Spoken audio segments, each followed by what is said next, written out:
دونوں نقطہ اوپر رکھ کر کے نقطہ نیچے رکھ کر کے محنت اور محبت دونوں طریقے سے بچوں کو دین کی تعلیم دیتے ہیں۔ ہم ام المدارس دارالعلوم دیوبند میں رہتے ہیں۔ تریپورہ کے یہ دونوں مدرسے، رنگا مٹیا کا مدرسہ اور یہ مدرسہ، ماشاءاللہ یہاں کے طلباء وہاں جاتے ہیں اور کامیاب ہوتے ہیں، داخل ہوتے ہیں۔ وہاں داخلہ بہت مشکل سے ملتا ہے۔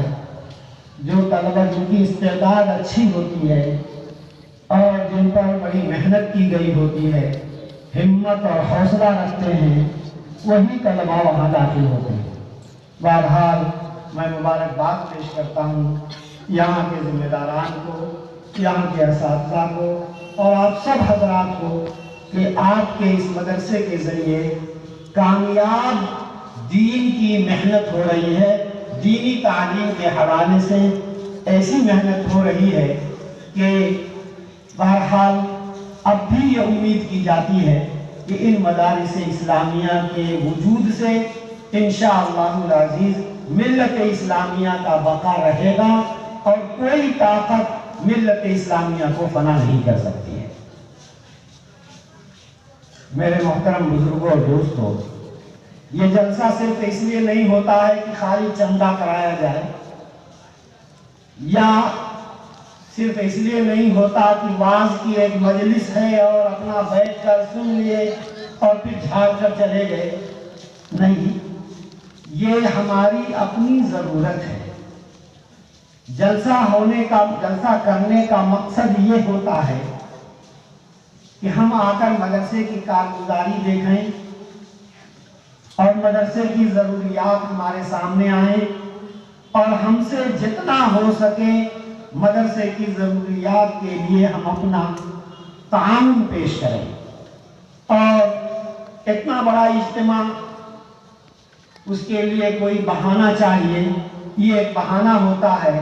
اس بہانے سے دین کی باتیں مختلف علماء کرام کے ذریعے بیان کیے جانے کا اہتمام کیا جاتا ہے۔ دور دور سے لوگوں کو بلایا جاتا ہے تاکہ اپنے اپنے انداز میں دین کی باتیں وہ ہمارے سامنے رکھیں، ہم ان کو دھیان سے سنیں، عمل کرنے کے جذبے کے ساتھ سنیں اور عمل کریں، جس سے ہمارا دین بھی بہتر ہو اور ہماری دنیا بھی بہتر ہوگی انشاءاللہ تعالی۔ میرے بزرگوں اور دوستوں، میں نے ایک حدیث پڑھی ہے۔ اس حدیث، ویسے تو نبی پاک صلی اللہ علیہ وسلم کی ساری حدیثیں بڑی ہی پیاری ہوتی ہیں، بہت کوڈ الفاظ میں، مختصر کوڈ ورڈ میں حضرت صلی اللہ علیہ وسلم بڑی کام کی باتیں فرما دیا کرتے ہیں۔ لفظ بہت کم ہوتا ہے لیکن ایک ایک لفظ میں ایک معنی کا سمندر نبی پاک صلی اللہ علیہ وسلم سمیٹ دیتے ہیں۔ حضرت نبی کریم صلی اللہ علیہ وسلم نے اس حدیث پاک میں بڑا اہم مضمون بیان کیا ہے، امت کے 7 خوش نصیب لوگوں کے حوالے سے۔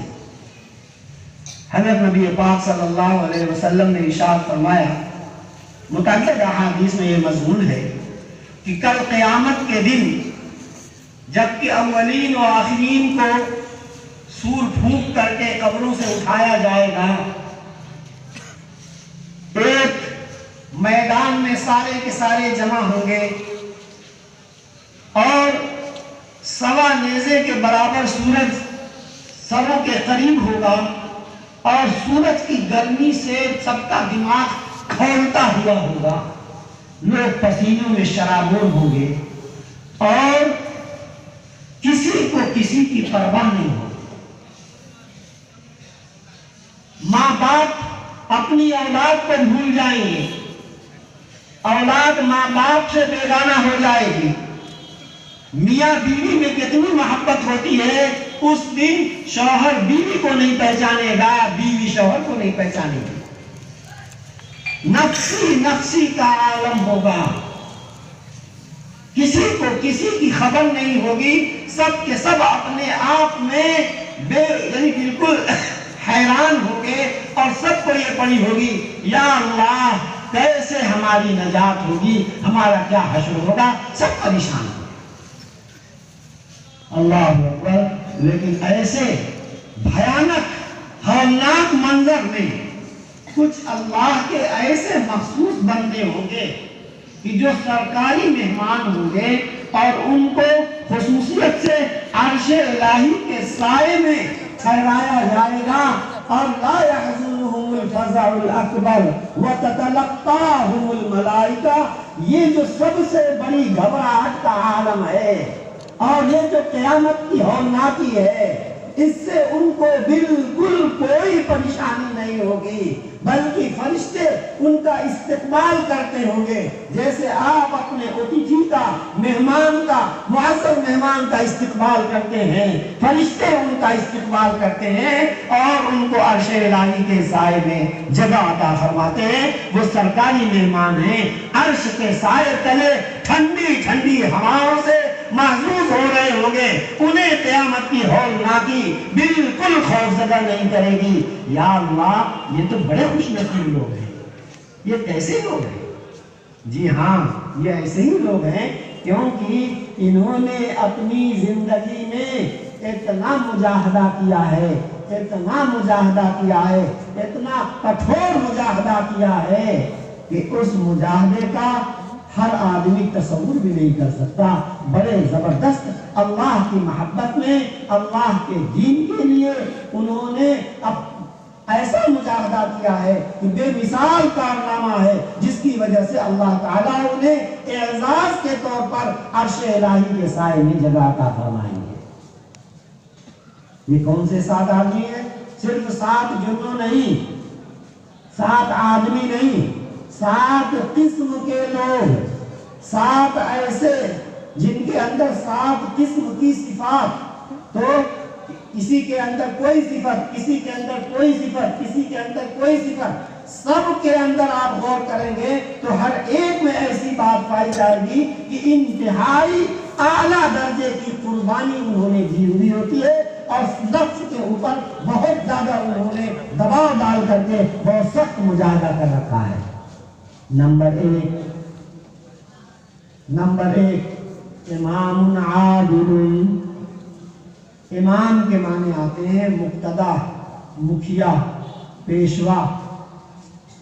ایسا امام جس کو لوگوں کی